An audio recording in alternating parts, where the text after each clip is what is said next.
Welcome to Catch You Outdoors, presented by the Waypoint Podcast Network at waypointtv.com. I'm your host, Captain Rob Modes, your intrepid reporter from the Florida Keys. This week's episode is number 65. I wish I was fishing. Yes, I do. Oh my goodness, yes, I do. We'll get to that in a little bit. I'm going to warn listeners right up front, this podcast is going to go all over the place this time around, so put on your seatbelts. First, the news. My new book, Take a Kid Fishing, Adult Guides for Introducing Youngsters to the World of Angling, is available on my website at catchyoutdoors.com. That's catchyoutdoors.com. Go to the site, click on page 4, and you can order from there. Shipping is included.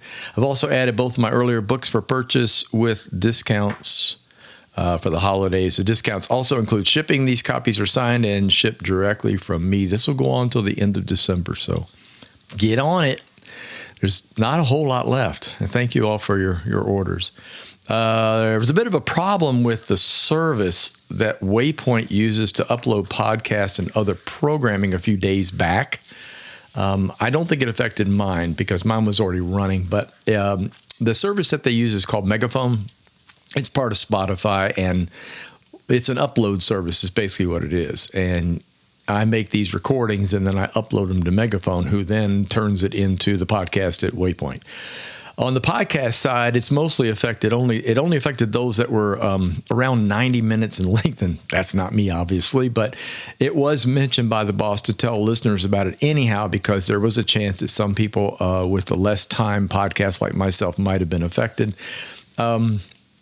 And just in case there's any other issues, please contact me if you have any problems listening to my podcast or any service really on Waypoint. My email is catchyoutdoors@gmail.com. And by the time you listen to this, Christmas will be right around the corner. You better get that shopping done. I have. I'll talk about that in a minute, but man, finally. Let's see, well, Christmas is Sunday, and you'll all be listening to this on Tuesday, and I'm recording it on Monday, just to give you a timeline. So about the time the weather here in Key Largo turned totally beautiful, I had a bunch of appointments way up north in Tampa. My big-time semi-annual cancer checkup was early in the week. It's an all-day event, fun. I'm happy. I am happy. I'm very happy about hanging out at Moffitt because they're great people. The Moffitt Cancer Center in Tampa, their care for me has been spectacular. I can't believe I'm going on 8 years. 8 years since my diagnosis. But I sure do hate going to that place. Cancer sucks. I mean, I can't say anything else. It's just what it is. On the bright side, I passed all my tests with flying colors. Every 6 months, it's like that. I start wringing my hands 2 weeks out and start worrying because they do it's not just the basic blood that I do every month. It's all kinds of tests. So anyway, I passed the flying colors. Bones look good. Organs look good. Blood looks good. Yay. And then I got back after 3 days being gone to Key Largo, looking forward to fishing, and the weather had turned crappy. I mean, I sure wish you folks from the Great White North would stop sending cold fronts down this way. Pretty pleased with sugar on top. And I know you all getting ready to get whacked, because we are. I mean, we're gonna have some. I think they said 49, 51 night times here around just after Christmas. I want to say that was like Sunday, Monday, somewhere in there. And I know it's way worse up north because I saw single digits and below zero. So please stop. We like a cool down because we're hot here all the time. We like a little fresh air and a breather, but y'all can keep that kind of stuff up there. Holiday crowds are still pretty minimal down here in the Keys. That'll change after the holidays. So if you're looking to warm up, come on down now. Yeah, you better hurry. Come on down this week before Christmas, because I think it's going to get kind of weird after that. After January 1, of course, all bets are off as far as the crowds are concerned. A fishing report.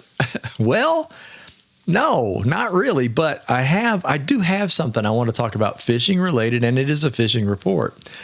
On my way back from up in Tampa, I stopped down to see family in Fort Myers, visit my mom and my brother, and hung out there, did some lunch, that kind of thing. and visited with my one of my bestest saltwater friends. His name is Salty Cracker. His real name is Mark. Salty Cracker was around and was kind enough to let me stay at their house overnight because it was an exhausting day on test day, the big test day. So thanks, Salty. If you're listening to this, I really appreciate you and Val. Are just you're the greatest host and hostess that anybody could ask for. So anyway, I'm back in my stomping grounds in Fort Myers, and Lord, what a mess that place is. I'm not kidding you. Hurricane Ian, it's over as far as TV is concerned. You all haven't heard anything about it, I'm sure. It hit, what was it, September 28th. And so it's October. It's been almost 3 months, and the place is still, it's a mess. I mean, people are doing what they can, and they are recovering. They're hauling trash away. But when you drive in there, it is really obvious that something really bad has happened. That's the first time I've been in there. My mom lives all the way down towards Sanibel, very close to Sanibel, and so I went down to her place to visit. And on the way, it just got worse and worse and worse. Bays, creeks, Gulf of Mexico. Anyway. I know that everyone there really, really needs the business, though. But you might want to think twice about going. I know Sanibel Captiva have been popping up in feeds. I follow them on Facebook. I follow them on Instagram. And a lot of people, we're going to go down in the springtime. I don't think you clearly understand what's not there. You'd be lucky to find a place to stay, number one. And if you do manage to get out to the beach, there's nothing there. The grocery stores are a real problem. There's all kinds of other little things that are just not happening right now. So it's just eating out, just trying to find a place to eat. It's also a real drag. Sanibel Captiva are going to open on January the 2nd to the public. I have no idea why. Well, again, I guess it gets back to the money side. Yeah, I mean, I understand that, and I'm all for it. That's okay. I just want to warn people that it ain't what you think it is, and it's certainly not what was once there. That will be years before it's right. I'm not kidding. That's just the way it is. Fort Myers Beach is the same. Man, I feel bad for those people. Fort Myers Beach is pretty much no more. It's just there's a few buildings making comebacks as people are struggling with, insurance, things like that. And then the rebuild's got to start, which means planning and permits and all the things that are almost impossible to get right now. So it's a zoo. It's really difficult. And it's not... these are my people. These are my people in Fort Myers. I mean, they really are. But I'm telling you, you might want to think about doing something else somewhere else. Go up to Tampa, which wasn't bad at all. Maybe Sarasota. You can stay along the beaches in those areas. Even come down towards St. Pete, which is just south of Tampa. Check into some of those places. Maybe you've never been before and you're just dying to get out of the cold. You can do that. Of course, there's us down here in the Florida Keys. I mean, it's a whole lot longer trip, but we're here. We've recovered and we've rebuilt and done all the things we had to do in the lower Keys. So, we're ready for the tourism. I hate steering people away from my second hometown, I guess I'd call Fort Myers. Because I really feel for those folks. But at the same time, the reality is it's going to be quite a while before they get everything under control. So anyway, the fishing report. I was coming down to Fort Myers, and one of my stops, because I have my new book, one of them, 239 Flies, is a fly shop. It's open in Bonita. They were just above the flood line, so they managed to... They had some wind damage and stuff like that, but they managed to get themselves open, and most of their stuff is being shipped. Even though he had a storefront, Nick started that as a web service where you could just order an online service. So he's kind of used to shipping stuff, so that wasn't that big a problem, but still. So I went in there to bring him some books. He said, yeah, bring me some books. I need some of your first issues on the first book, and I would love to have this new book. So if you don't mind, bring them by. I said, sure. So I put him in the car for the Tampa trip, had him on the way down, and stopped in there. And Nick and I had a real hard time meeting up because Nick had been out fishing all morning. That's what the report is about. The fishing access in that area is almost nil, and I'm not going to give away how he got on Estero Bay. I'm just not. Too many people are listening, and I don't want to. It's hard enough to get on that body of water. But Nick got on with his buddy. What was the guy's name? Oh, Lance. Yeah, Captain Lance.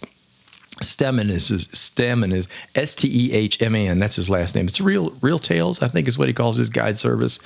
And they got out there to throw a fly around at fish. And Nick said it was great. He said there were just tons of redfish. I don't know how many he hooked. He said they were very standoffish, but he did manage to get a few on fly. The water looked good.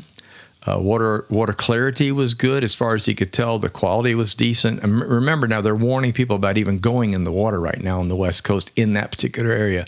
Estero, Sanibel Captiva, Pine Island Sound, Matlacha Pass. Like, be careful is what they're saying. All kinds of stuff blew into the oil and gases and just stuff are in the water. But the fish were there, and he said plentiful, and the bait was there, and the bait was plentiful. So he was quite surprised, to say the least. He also mentioned that nobody was on the bay, to say the least. just him and Lance. So anyway, they did get a good bite going, a decent bite. I shouldn't call it good. He didn't call it good, so I'm not going to call it good. But however, what really struck him and what Nick talked about was the amount of destruction along the mangrove shoreline. He said it's breathtaking. He hadn't been into Estero Bay yet after almost 3 months. Nobody really has. Lots and lots of debris, building materials, toilets, tubs, giant freezers, all kinds of things. He said motoring is impossible. You have to push pole or trolling motor. You're really endangering your boat and yourself if you try to power across the Estero Bay. For most of those that haven't heard an earlier podcast, there is a house sitting out there in the middle of the bay, a whole house lifted up out of hickory and just wound up right in the Estero Bay, and it's still sitting there. And he said the other thing that was really striking was the amount of debris in the mangroves. That's what really stressed him out. Everything you can imagine, plastic, clothing, anything that would float on the breeze or get blown on the breeze is stuck in the mangroves. He said it looks like Christmas decorations from a distance. He said it was very strange, like when you throw tinsel or something onto a Christmas tree and you have this dangling icicle look. That's what it looks like. He said there is going to have to be a major cleanup, probably put on by people like Nick and all of his buddies, the guides and people like that, may have to break down. Once things loosen up a little bit to where they can get their hands on some pontoon boats and obviously kayaks and get in there close and start cleaning that stuff out. He said there are hundreds, if not thousands of pounds per mangrove. He was talking like 100 feet, 150 feet. There's hundreds of pounds of stuff just up in the mangroves, and it's a mess. And the thing about that is that's the kind of stuff that kills birds too. If it's stringy or if it's old fishing line, which is kind of rare in a hurricane, but it could be there. But anything that a bird might stick its head through and will get stuck and they die. So that's a future thing. If it comes up, if they put together something, I'll certainly talk about it. But he was kind of freaking over the amount of debris. I don't think he'd seen some photos, but like he said, until you're there, you got no idea what it's all about. Okay, so I'm wandering again. I know this week's podcast is I Wish I Was Fishing. I think you probably are starting to get the drift. I really do. I can't wait to go fishing again. It ain't happening, but so like I said, I came back and the wind started blowing. And then I thought, wow, I'm going to get out there. I'm going to go fishing and get on the water as quick as possible. And then it started raining. And honestly, it was raining here until today, until Monday. I waited to do this podcast today because I was hoping I'd be able to record a Saturday or Sunday because I'd go fishing. Anyway. So if it ain't the weather, it's the last minute stuff that you got to get ready for the holidays. I mean, I'll make that as an excuse, but that's not a good excuse because I would much rather fish than shop. I hate shopping. I mean, I'm thankful for Amazon for my out-of-state folks. That makes life much, much simpler to be able to pick out things that I know that they like. It'll get delivered on time. And remember, they've already gotten their stuff, and I ordered it earlier in the week. So it's like, I love that. But I also feel the need to donate to the local small shop economy. And that is just all up and down 100 miles of US 1 starting here at Key Largo and going all the way to Key West. Dozens and dozens and dozens of mom and pop style gift shops. Rarely do you ever see anything with a big name on it. Offhand, I think it's drugstores, CVS, Walgreens, and of course Publix, a supermarket. That's about the only thing.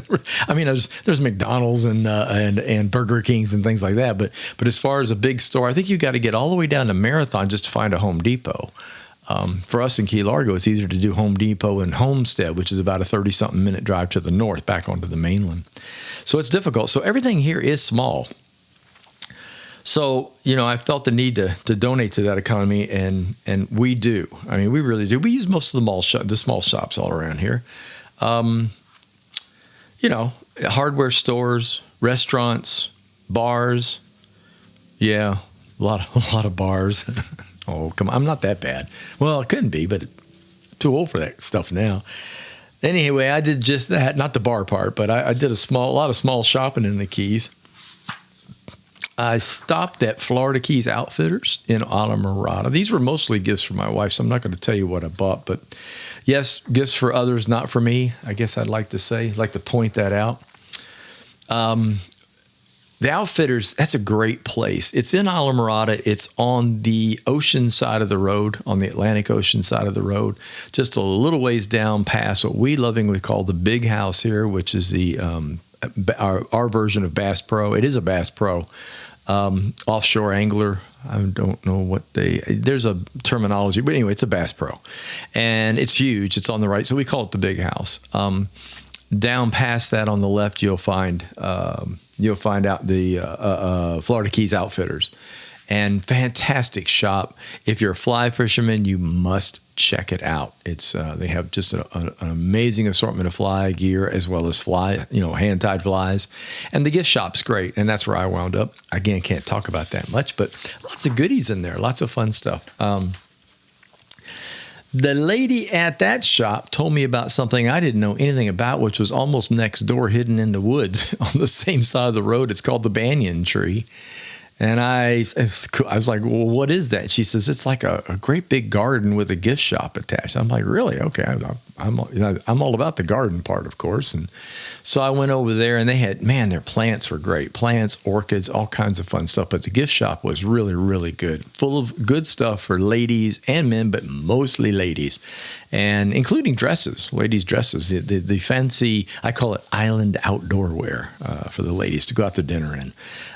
Really beautiful place. The owner, Robin D'Ambra, very helpful, longtime resident of Key Largo, has her shop down there in Islamorada. That's about a 30-minute drive, maybe south down US 1. Lots and lots of plants that other people don't carry. I think that's what impressed me most. You go to a lot of garden centers up and down Florida, and they all have pretty much the same selection. They have the same selection. Sometimes they have more of it or less of it.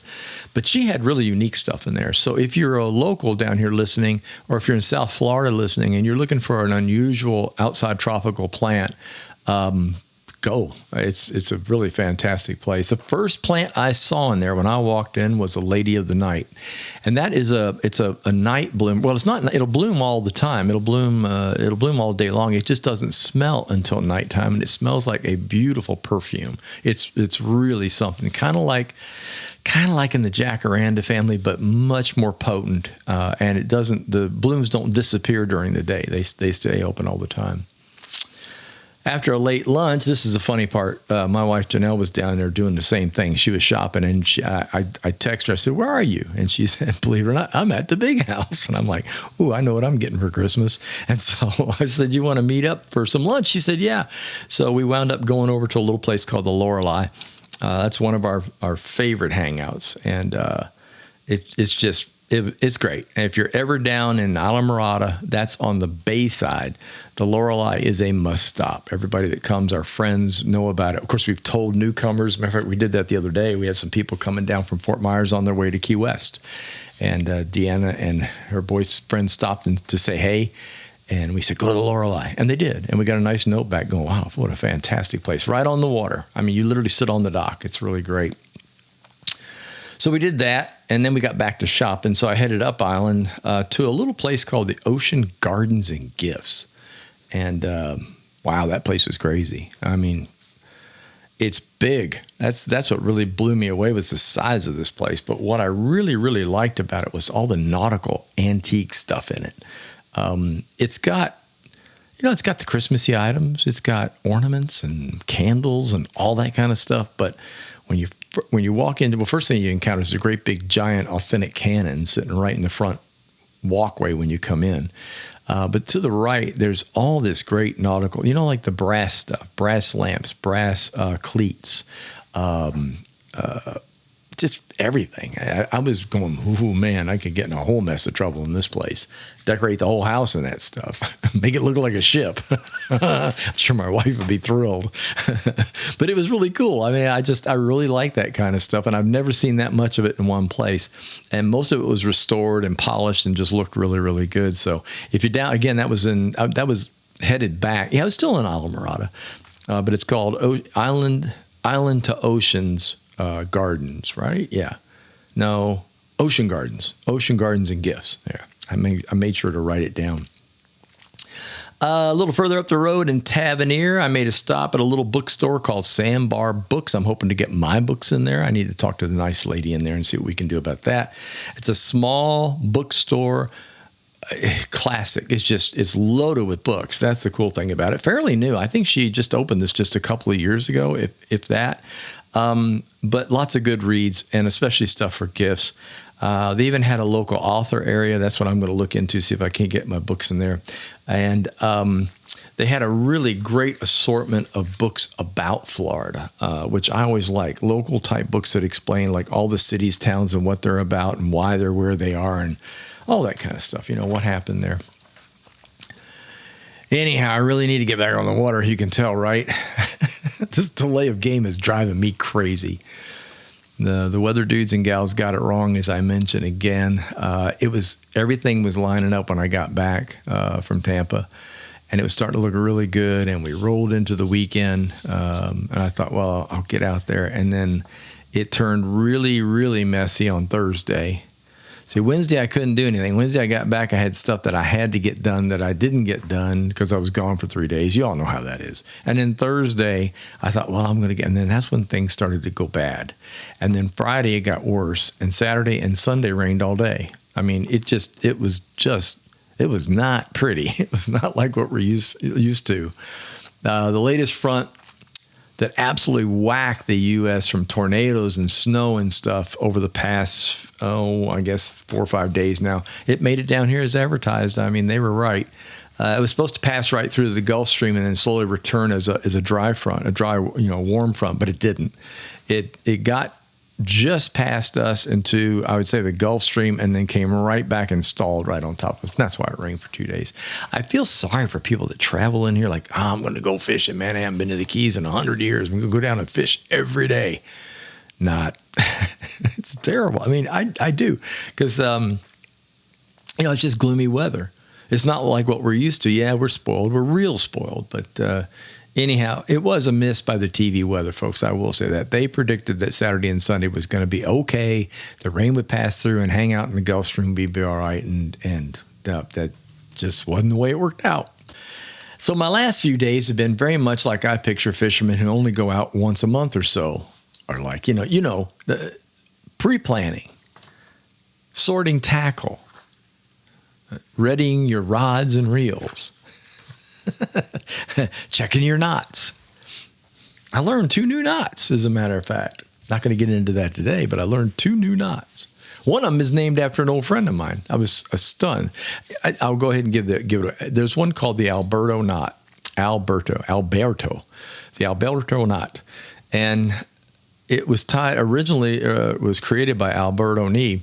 And Alberto and I have become really good friends over the past, 5 or 6 years through the radio show that I did for ESPN, as well as, podcasts and all this kind of stuff. And he is he's a fishing freak. He loves night fishing. That's his big deal. The non-people hours, I think he calls it, non-person hours, non-human hours. That's what it is. He goes out looking for monster snook and stuff like that. But he's quite a guy. He's very interesting. Also makes some of the best sushi I think I've ever seen or had, both presentation and eating wise. But anyway, he developed a knot when braid first came out. He said he thinks it was probably 3 decades ago, probably 30 years ago when he did this. It's a braid to line knot. So it can be either braid to leader, or it can be to tie braid, braid to the line itself. In other words, it's so small. It's hard to explain. What I use is a uni knot. I use uni to uni to put my leader onto my braid. That's typically the knot that I use. I barely ever stray from that. Over the years, what's happening in fishing is The guides, they're starting to go to these things called micro guides. And well, they didn't start. They did this about 7, 8, 9 years ago. They really started to show up. And the micro guides are the big guide on a spinning rod down right towards your reel. The first guide that your line goes through is large. And what that is, that's a gatherer, because the spinning reel throws line off in a pretty wide circle when it comes off of your reel as you're casting. And what that first ring does is it gathers it. It brings it down. Then the next one's smaller, and so on and so on, all the way to the tip of the rod. Well, I'm going to guess 8 years. I don't know. Time flies when you're old, but they started making the gathering ring. It would be the size of a ring, but it had a tiny ring in the center, held there by it looks like sprockets on a wheel. So it's crazy. That gathers the line more quickly, narrows it down much faster, and that way it passes through the rest of the guides more quickly, and you wind up with a longer cast. The deal is, though, the guides after the gatherer have gotten smaller and smaller and smaller out to the tip. There's no need for great big wide guides anymore. And then the switch to braid has made very slippery line going through these things. So people who used to cast 25, 30 feet can easily hit 40 or 50 now. That's pretty much what's happened because of this innovation. The problem is when you tie your leader onto the line to leader, let's say your floor, let's say in my case, I fish 8-pound test, 8-pound mono. No, I fish braid, 8-pound test braid. My favorite thing to do is skinnier it is, the further it throws, and it's plenty strong to fight a fish. And then on the end of that, I'll either use 15, 20, or 30-pound leader. Typically 20. 20 is kind of my go-to. If you tie a uni to uni knot, the knot is not, I'm going to say it's fat or anything, but it's bulky. And it winds up banging into the tip of the rod when you're reeling up, or you may reel it through the guide by accident. Then you got to worry about getting it out. There's nothing worse than casting a knot through your guide. You don't want to do that if you can avoid it.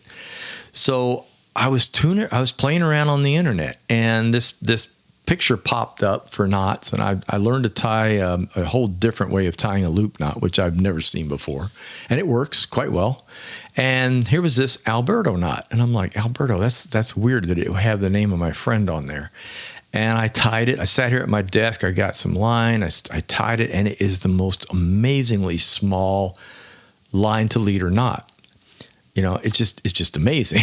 There's nothing to it. And I thought, this can't possibly hold. And I started messing and pulling on it and tugging on it, put one line in a vise, and then pulled back with a gloved hand. Could not break it, could not make it come loose. So out of simple curiosity, I sent a message in Messenger to Alberto, and I said, have you ever seen the Alberto knot?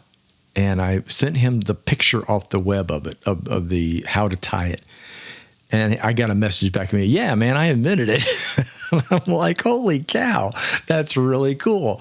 And he explained where it came from and why, what I just told you about the need for a braid knot, because everybody right up until then was really using nothing but mono, but he was pretty fascinated with braid, as I was when it came out. And he came up with this knot. And so it's called the Alberto. And I got to be honest with you, it's very easy to tie. You have to be careful. The very end of the knot, you have to really be careful of the final placement of the bitter end of the line that you're working with. If you don't get it in the right place, you pull it, it'll all come undone. If you get it right, you pull it tight, it is the tiniest little knot to knot you've ever seen. And Alberto told me through the messenger, he said it has a 100% break strength. So in other words, they tested it. He says it works fine. He said he goes, yeah, I'm amazed that it popped up too. But anyway, cool. It's cool. You meet these guys in the fishing business, and all of a sudden you find out this guy invented a knot 30 years ago that really, really works. So I encourage you, look it up and give it a try. So after playing around with the knots, checking knots, practicing tying and stuff like that, I did what every other fisherman does I think they do on rainy days when they can't go fishing. That's when they've planned something and they're like, man. So I sorted tackle. And, I'm actually back to that point in my fishing life, to be honest with you. I love being a fishing guide. I really did, but the hours just sucked. There's no two ways about it. You're up early, usually around 4 a.m., not 4 p.m., 4 a.m. And then you're home by 5 if you're lucky, if the traffic allowed. And especially where I fished over in Fort Myers, coming off Fort Myers Beach, up Bonita Beach Road is an absolute nightmare at 5 o'clock in the afternoon. you might as well pack a sandwich, and plan on staying on the road and eat a little bit, and a bottle of water, a bottle of Gatorade, and just, mosey on home. And that's how it was.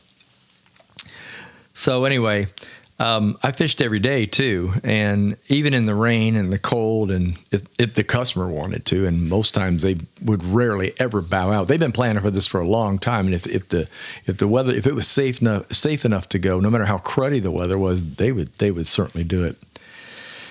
So nowadays, I get to pick my days. I get to say, okay, I'm going to do this and that, and if it doesn't pan out, I'll wait for another day because I don't have to go, and that makes a difference. But lately, Mother Nature's been yanking my chain, no doubt about it. So recently, I'm in the tackle sorting and organization mode, just like most other anglers are that want to fish and don't go fishing. And that's a good thing. I mean, it came about at exactly the right time because I've broken down and gotten some tackle trays and a new bag. You guys are gonna wish I did go fishing, so I give you. If it's horrible next week, I'm going anyway. Okay, just so you know, I don't care. I just don't care. I'll go, and I'll tell you all about it next week. The bag. I'm going to talk about the bag first. I bought a Plano bag. Now, Plano's been making a soft-sided fishing bag forever, along with the hard cases that everybody knows. And usually they're double side. One side opens with all kinds of goodies. Close it, turn it over. The other side, okay. They make a thing called the Plano Guide series. It's modeled on. It's based on the 3500 series bags. Their bags are normally the two that I'm most interested in are the 25 and the 35. 35 is the larger bag, but not huge. I'd say maybe 14 inches across the front, maybe 9 inches deep, and about the same in height, maybe 9 or 10 high. It's not really big. It fits what they call the 3500 tray, fits right inside of it, and that's why I go for it. It makes things easy. But I've been a fan of soft bags, but the biggest problem with soft bags is as a saltwater fisherman, I go through them in about 2 to 3 years. No matter how good I take care of them, no matter what I do, saltwater ruins zippers. They'll either freeze up, you can't get them open, and I'm pretty good about spraying them with silicone and doing all kind, or even washing them if I can. But it's so frustrating. They rust. And they stick. And once they stick, you can't, if you try to take the zipper with a pair of pliers and move it, you just rip the little tongue right off the zipper. So not good. Well, I guess what? The new guide series, it's kind of copper in color. You can't miss it if you look it up online or if you go to the shop. I found this at, where did I get it? Bass Pro. I got it at Bass Pro up in Homestead. That's not true. Dania, up in Dania. And it was really, I mean, it's perfectly designed. It has this great big wide, it's a zipper that's made of a hardened yet soft plastic. Really, really broad. The zippers are big, not those little narrow zippers. You'll find them on other pieces of gear that's related to salt. As a matter of fact, I think the coolers put out by Yeti had zippers like this first, and they're not going to rust. They can't rust. They're made of plastic. And all you got to do is just put a little lube stuff on them just to keep them smooth, running smooth. And I'm like, oh my gosh, finally. And all the zippers on it are like that. So that cures a huge problem when it comes to soft bags. I guess Plano finally got the message to put a heavy duty flexible zipper on the system. So yay. A few months ago, I mentioned some new trays. I was going through some new product. I think it was probably right after ICAST when I went up to ICAST this summer. And one of the trays is also made by Plano called the Plano Edge. Oh, by the way, no, I'm not rep by them, and no, they don't advertise. I just happen to be very fond of this product. Plano makes it. It's called the Edge, just like it sounds, EDGE, the Edge. And they're tackle trays. And these things are really, really unique. I bought a few for the new bag while I was at it. I already knew I had some at home because I bought several previously, but they have come up with a tray where smaller hooks and small stuff like a split shot and little things, mostly little hooks, don't migrate from spot to spot in the tray, which is aggravating as hell. You'll be on the water and you've got a collection of, and you know that you've got 1/0, 1/0, 2/0, and 3/0 circle hooks lined up, and they wind up all mixed together because you start moving the box around or turning the bag, it rolls over by itself or whatever the case may be. You wind up with all this stuff stirred together. And that's not cool. So this new box, it ain't happening. The way they have refashioned the dividers, which do not bend, which only go in one way and lock in place, and then when the top is closed, they can't get out. It's plain. They're trapped, which is fantastic. It also has a drying device built inside of it. Is a little one of those dryers like you'll see in camera cases and things like that. There's a slot for that keeps moisture out, and then it completely closes the thing. I mean, it seals up, and it's got a latch on it that's not going to break. I know I'm sticking my neck out here, but I don't think it's going to break. Most of the other latches that you see on these boxes, the little tongues will come off or something will happen. This one's not like that. It's really good. It ain't cheap. I'm not going to warn you. These trays, even a smaller tray, instead of being $12, are $30.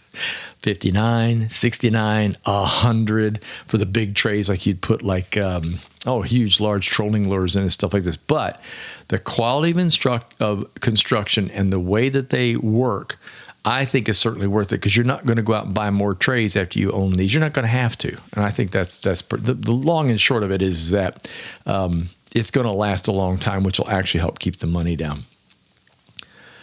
So, so then I started my sort, and you know how that is. It's like, I used to have tons of tackle. It was pretty frightening. When I stopped guiding, I gave a lot of it away to friends. I sold some in yard sales, did that kind of stuff. But I was pretty much amazed at how much I still had, and it was kind of frightening. But I managed to get it all into one bag, and that was what was important to me. I have a little 2500 bag, an older one, which of course will rust, with my fly gear in it, flies and things like that. Now I have the 3500. I'm going to have to go back and get the new 2500, get my fly gear in there, because I'm just enamored with the way that new bag zipper system works. Thank you, Plano. Thank you a lot. All right, one last thing before I have to go. Janelle was out doing her usual thing. Janelle basically reps the Keys. She'd Key Largo down to Marathon, and they send her to Key West too. But anyway, she does that. She's responsible for the middle to upper Keys, and she ran into this thing called it is called Plant a Million Corals. We bring reefs from this to this. The photograph shows a reef that's having a hard time to a beautiful reef, the way it should look on this brochure. www.plantamillioncorals, just like it sounds, plantamillioncorals.com. It's down in Summerlin Key. That's between Marathon and Key West. And this gentleman who has started this whole thing, let me get his name off of here. Hang on a second. Here it is. Dr. David Vaughn. He's the founder of Plant a Million Corals. So basically, this has been going on a while. What they've been doing is taking corals and replanting them on reefs that are having serious problems. It was either from water quality, people running into the reef. There's all kinds of issues that are affecting our coral reefs in the state of Florida. And we have the only natural coral reef here. That's it. I mean, it's actually right off my house, quite frankly. They started taking coral and cutting them into little bitty pieces and replanting them. So it's really an interesting thing. They discovered, pretty simply put, it's much easier to grow them smaller. So in other words, instead of trying to plant a large chunk of coral and hope it'll grow, which can take years and years and years, small pieces of coral will regenerate themselves within just a couple of years, like 1 to 2 years. And then what they do is they go out and put these little fingerlings in all over the reef. They plant them everywhere. They have started a thing called Summerlin Farms, which is a coral restoration park. And it's an area where they actually grow these little baby corals by the thousands. And then they have people that come and show up and volunteer, as well as people that work there, to go out on these plantings where if you're a diver, this is something you might definitely want to participate in. In the next year or two, I think they're going to open this nursery thing up to the public. So you'll be able to go. I think it said early 2024 was when he was going to get this thing going. But it's it's a coral restoration technology that you can learn at their workshops at this solar powered facility. And at that facility, they grow all this coral, and you have to see it to believe it. I ran into this several years ago on a smaller scale. A lot of the universities in Florida, colleges, things like that, were working on this. They have we farm out a lot of marine biologists out of our colleges down here. And most of these schools like a la FGCU and University of Florida and Florida State, they all have these water programs within them, or biology programs, or microbiology, or marine biology, to where people are learning to grow corals for replanting, because it's essential. One thing that people really have to understand is how important coral reefs are to the state of Florida. They're responsible for ocean biodiversity. I mean, all the different species that we catch for food are 20 to 40% of that's directly taken in a reef type area or near a reef. Coastline protection, Lord, yes, man. It breaks the waves down. When great big storms come, it's one of those things that keeps us from getting blown away. And so helps protect the shoreline. Air quality. I didn't realize this till I read this a few days ago. I've always known that trees provide oxygen to the atmosphere. And you cut all your trees down, you're kind of killing yourself, more or less. But oceans are the same way. Coral reefs and oceans provide a large amount of our oxygen to the air. And one of the things that's really important to us down here, on top of the environmental stuff, is tourism. Ecotourists spend over $30 billion in tourism dollars each year visiting coral reefs and the communities that surround them. $30 billion just to go. I mean, I go and snorkel on the reefs as often as possible. So I'm one of those. I'm a tourist when it comes to that. I love going out there, putting on a snorkel, mask, and fins, and going out and just looking at the coral reef. Generally, the water depth is around 5 feet to maybe 30 feet on these coral reefs, and it's just absolutely, it takes your breath away. It's also quite relaxing. So check this out if you get a chance. Again, it's Plant a Million Corals. Maybe if you come down here and you visit in the Keys, or you hang out in the Keys, or if you're really into this, restoring the Keys or the reefs around the Florida Keys, please check this out and spend a little time and maybe a little research and maybe donate a little money to this. Okay, I promise, next week. Yeah, I'm going to fish. But I'll tell you what I am going to do. It's starting next week, on next week's podcast, I'm going to start exploring these local tackle shops that I have been talking about doing since I moved here in August. Things just got in the way, and I'm like, okay, I'm going to buckle down and do this. I was going to break it up into upper and lower key. So in other words, talk about the upper key tackle shops and the lower key tackle shops. But guess what? Having driven up and down the Keys many, many times now since I got here in August, there's no way in the world I can do that in two.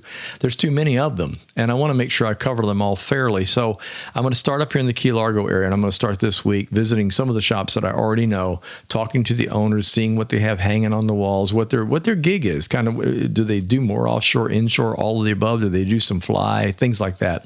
And I'll bring them to you in parcels, in pieces. I'll just fit it into podcast, and that'll begin probably I might start next week, right after Christmas, but if not, it'll start right in January. Just see how much research I get done between now and the next podcast. So, as they say at movies, coming soon.